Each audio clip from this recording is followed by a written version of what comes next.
सुप्रभात बच्चों। आज हम आपके सामने कक्षा 7 का सप्तम पाठ अर्थात 7वां पाठ लेकर आए हैं, जिसका शीर्षक है संकल्पः सिद्धिदायकः। अर्थात यदि हम किसी को पाने के लिए, किसी उद्देश्य की प्राप्ति के लिए संकल्प कर लें तो हमें वह उद्देश्य अवश्य प्राप्त होता है। यदि हम जीवन में कोई लक्ष्य निर्धारित करें और उसे पाने के लिए प्रयत्न करें, संकल्प लें, मेहनत करें, तो वह लक्ष्य हमें अवश्य प्राप्त होगा। जिस प्रकार माता पार्वती ने भगवान शिव शंकर को पति के रूप में पाने के लिए संकल्प लिया और उस संकल्प को पूरा करने के लिए वो अपने माता पिता से आज्ञा लेकर उसके लिए तपस्या के लिए निकल पड़ी और घनघोर तपस्या करके, बहुत अत्यधिक तपस्या करके उन्होंने भगवान शंकर को प्रसन्न किया और उन्हें पति के रूप में प्राप्त किया। इस पाठ में हम उसी के बारे में पढ़ने जा रहे हैं कि किस प्रकार से माता पार्वती ने भगवान शंकर को अपनी कठिन तपस्या से प्रसन्न करके उन्हें उनका मन वांछित वरदान देने के लिए विवश कर दिया। तो चलो शुरू करते हैं। पार्वती शिवम पति रूपेण अवांछत। पार्वती शिवजी को पति के रूप में पाना चाहती थी। एतद अर्थम, इसके लिए सा तपस्याम कर्तुम एचेत, उन्होंने तपस्या करने की इच्छा की। सा स्वकीयम मनोरथम मात्रे न वेद्यत, उन्होंने अपने मन की इच्छा अपनी माता से प्रकट की। तत्र श्रुत्वा, उसे सुनकर माता मेना चिंता आकुलाभत, उनकी माता का नाम क्या था? मेना, और पिता का नाम क्या था? हिमावन। तो उसे सुनकर उनकी माता जो मेना थी वो चिंता से भर उठी। मेना माता बोलती है, वत्से, हे पुत्री, मनीषितः देवता ग्रहे एव संति, जो आपके मनवांछित देवता हैं वो तो घर में ही हैं। तप है कठिनम भवति, तपस्या करना बहुत कठिन होता है। तब शरीरम सुकोलम वर्तते, तुम्हारा शरीर सुकोमलम अर्थात बहुत कोमल है। ग्रहे एव वस, घर में ही रहो। अत्रैव त्वं अभिलाषा सफलः भविष्यति, और यहीं पर रहकर तपस्या करो और तुम्हारी अभिलाषा इसी से पूर्ण होगी।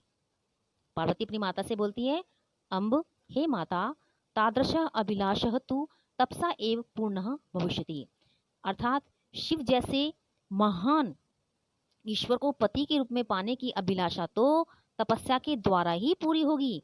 अन्यथाम तादृशम पतिम कथम प्राप्स्यामि, नहीं तो उनके जैसे पति को मैं कैसे प्राप्त करूंगी। अहम तपः एव चरिष्यामि, मैं तपस्या ही करूंगी। इति मम संकल्प है, ऐसा मेरा दृढ़ संकल्प है, ऐसा मैंने संकल्प लिया है। मैना माता कहती है, हे पुत्री, त्वमेव एव में जीवन अभिलाषा है, कि हे पुत्री, मेरे जीवन की एकमात्र अभिलाषा तुम ही हो, अर्थात मेरे कोई और संतान तो है नहीं, संपूर्ण इच्छाएं अभिलाषाएं तुम पर निर्धारित हैं, तो मैं तुम्हें कैसे आज्ञा दूं। तभी पार्वती कहती हैं, सत्यम, कि माता आपने सत्य कहा, परम मम मनः लक्ष्यम प्राप्तुम आकुलितम वर्तते, परंतु मेरा मन लक्ष्य की प्राप्ति के लिए बेचैन है। सिद्धिम प्राप्य पुनः तवेव शरणम आगमिष्यामि, सिद्धि को प्राप्त होने के पश्चात मैं वापस तुम्हारे पास आऊंगी।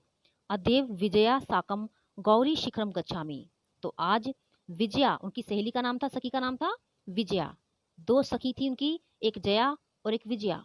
तो अपनी विजया नामक सखी को साथ लेकर वे गौरी शिखर नामक पर्वत पर जाती हैं। ततः पार्वती निष्क्रामती, पार्वती चली जाती है। पार्वती मनसा वत्सा कर्मणा च तपः एव तपति स्म, पार्वती जी ने मन से, वत्सा वचन से, कर्मणा और कर्म से अत्यधिक तपस्या की। कदाचित रात्रौ स्थंडिले, कभी तो रात में बाहर पत्थर पर ही बैठी रही। कदाचित शिलायाम स्वपिति स्म, और उसी पर सो जाती थी। एकदा विजय अवदत, एक दिन उनकी सखी विजया बोली, सखी, तपः प्रभावात, तपस्या के प्रभाव से हिंसक पशुओं अपि तव सखाय जाता, यहाँ पे रहने वाले हिंसक पशु जो कि शेर हैं, अन्य चीते हैं, सर्प हैं, जिनमें एक दूसरे को मारने का स्वभाव अपने आप ही होता है, वो भी अपने इस हिंसक स्वभाव को त्याग कर तुम्हारे मित्र बन गए हैं। पंचाग्नि व्रतम अपि तुम अतपः, और 5 अग्नियों में बैठकर तुमने जो तपस्या की है।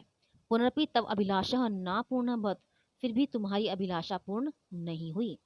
तभी पार्वती कहती हैं, अयि विजय, अरे विजय, किम न जानसी, क्या तुम नहीं जानती हो, मनस्वी कदापि धैर्यम ना परित्यजति, जो मनस्वी होते हैं, मन से दृढ़ संकल्प वाले होते हैं, वो कभी भी अपने धीरज को त्याग नहीं करते अर्थात धीरज नहीं त्यागते, बेचैन नहीं होते हैं। अपि च मनोरथानाम अगति नास्ति, और मुझे विश्वास है कि मेरा मनोरथ अवश्य पूर्ण होगा। विजया तुम वेदम अधीतवती, विजया कहती है कि तुमने वेदों को पढ़ा है। हमारे वेद 4 हैं, 4 वेद हैं हमारे हिंदू उसमें, ऋग्वेद, यजुर्वेद, सोमवेद और अथर्ववेद। तो आपने इन चारों वेदों को पढ़ा है। यज्ञम संपादितवती, तुम यज्ञ भी करती हो। तपह कारणात जगति तप प्रसिद्धि, और तपस्या करने के कारण तुम संसार में प्रसिद्ध हो गई हो, लोग तुम्हें जानने लगे हैं। अपर्णा इति नामना अपि तव प्रथिता, और अपर्णा ऐसा तुम्हारा नाम प्रसिद्ध हो गया है। अपर्णा का अर्थ होता है जो पत्ते भी नहीं खाता। पहले माता ने भोजन का त्याग किया, फिर जल का त्याग किया। ठीक है, तपस्या करने में हमें भोजन, जल, पानी सबका त्याग करना पड़ता है, और फिर पत्तों से ही काम चलाया, और अंत में अपनी तपस्या को कठिन करने के लिए पत्ते भी त्याग दिए। तो उस दिन से उनका नाम पड़ा अपर्णा। तो आपका नाम अपर्णा इस नाम से प्रसिद्ध हो गया है। पुनरपि तपस्या फलम नैव दृश्यते, फिर भी तुम्हें तपस्या का फल नहीं मिला। पार्वती अइर आतुर हृदय, पार्वती बोली कि अरे बेचैन मत हो, कथम तुम चिंतिता, तुम चिंता क्यों करती हो। नैपथ्य, तभी पीछे से आवाज आती है, अई भो, अरे कोई है, अहम आश्रम वटुहु, मैं आश्रम में रहने वाला सन्यासी हूँ, जलम वांछामी, जल चाहता हूँ। ससंभ्रम, हड़बड़ी में, जल्दबाजी में, विजय हे विजय, पश्य देखो, कोपी वटुहु आगतो अस्ति, कोई सन्यासी आया है। विजया झटिति आगच्छत, विजया शीघ्रता से झटिति, शीघ्रता से गई।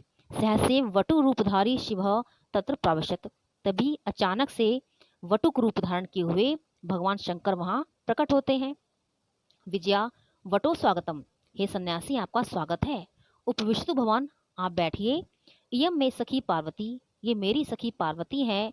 शिवम प्राप्तुम अत्र तपः करोति, और भगवान शिव को पति रूप में पाने के लिए तपस्या कर रही हैं। वटु, हे तपस्विनी, किम क्रियार्थम पूजा उपकरणम वर्तते, तब वटु कहते हैं कि हे तपस्विनी, तुम पूजा इत्यादि ये क्रियाएं क्यों कर रही हो। स्नानार्थम जलम सुलभम, स्नान करने से जो जल तुम्हें उपलब्ध है। भोजनार्थम फलम वर्तते, और भोजन के लिए जो फल उपलब्ध है। तम तो जानासी एवं शरीरम आद्य खलु धर्म साधनम, तुम तो जानती हो कि अपने शरीर की रक्षा करना ही हमारा धर्म है। शरीरम आद्यम खलु धर्म साधनम, अर्थात शरीर की रक्षा करना ही हमारा धर्म है। पार्वती तूष्णीम तिष्ठति, पार्वती चुप हो जाती है। वटुक कहते हैं, हे तपस्विनी, किमर्थः तपः तपसी शिवाय, शिव के लिए तपस्या क्यों करती हो। पार्वती पुनः तुष्णीम तिष्ठति, पार्वती फिर चुप हो जाती है। विजया आकुली भूयः, बेचैन होकर, आम हाँ, तस्मै एव तपः तपति, वे उसी के लिए तपस्या करती हैं। वटु रूपधारी शिव सहसे उच्चैः उपहसति, सन्यासी का रूप धारण करे शिवशंकर जोर से हंसने लगते हैं। वटु अयि पार्वती, अरे पार्वती, सत्यम एव त्वम शिवम पतिम इच्छसि, सत्य है कि तुम शिव को पति के रूप में पाना चाहती हो, क्या ये बात सत्य है। उपहसन, हंसते हुए, नामना शिव अन्यथा अशिव है, जिसके नाम में ही शिव है और इसका नाम लेते ही सब कुछ बुरा बुरा हो जाता है, ऐसे शिव को तुम पति के रूप में पाना चाहती हो। शमशाने वस्ती, जो शमशान घाट में रहता है। यस्य तीणी नेत्राणी, जिसके 3 नेत्र हैं। वसनम व्याघ्र चर्म, और जो वस्त्र के रूप में शेर की खाल पहनते हैं। अंगराग चिता भस्म, और जो अपने शरीर पर अच्छे प्रकार के लेप लगाने के बजाय चिता की भस्म लगाते हैं। परिजनाश्च भूतगणा, और जिनके कोई परिवार वाले भी नहीं है, रिश्तेदार भी नहीं है, भूतगण जो रहते हैं वही उनके परिवार वाले हैं। किम तमेवम शिवम पतिमिच्छसि, क्या फिर भी तुम ऐसे शिव को पति के रूप में पाना चाहती हो। पार्वती क्रुद्धा, पार्वती क्रोधित हो जाती हैं। क्रुद्धा सती, क्रोधित होते हुए कहती हैं, अरे वाचाल, अरे अत्यधिक बोलने वाले अप्सर, यहाँ से चले जाओ। जगति ना कोपी शिवस्य यथार्थम स्वरूपम जानाति, इस संसार में कोई भी शिव के वास्तविक स्वरूप को नहीं जानता है। यथा त्वमसि तथैव वत्सि, जैसे तुम हो वैसा ही तुम कह रहे हो। विजयाम प्रति, विजया के प्रति कहती है, हे सखी चल, यहाँ से चलो। यह निंदाम करोति, जो निंदा करता है। सातु पाप भागम भक्ति, कि वो तो पाप का भागी बनता ही है। एवं यह श्रोणोति, लेकिन जो सुनता है ना, सो अपि पाप भाग भूति, वह भी पाप का भागी बनता है। कहने का अर्थ यह है कि यदि हम किसी की चुगली करते हैं तो हम तो पापी बनेंगे ही, जो चुगली को सुनेगा ना वो भी पापी बनेगा। इसलिए ना चुगली करनी चाहिए और ना ही सुननी चाहिए।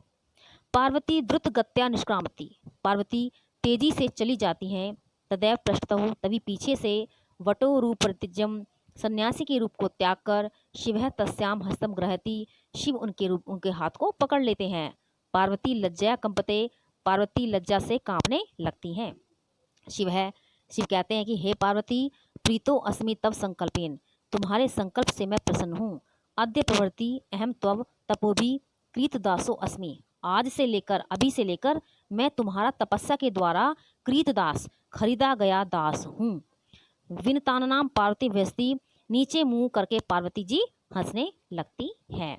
इस प्रकार से आपने देखा कि कठिन तपस्या से माता पार्वती ने भगवान शंकर को प्रसन्न किया और उनकी परीक्षा में पास भी हुई, और शिवजी ने प्रसन्न होकर उन्हें अपने पत्नी के रूप में मान्यता दी।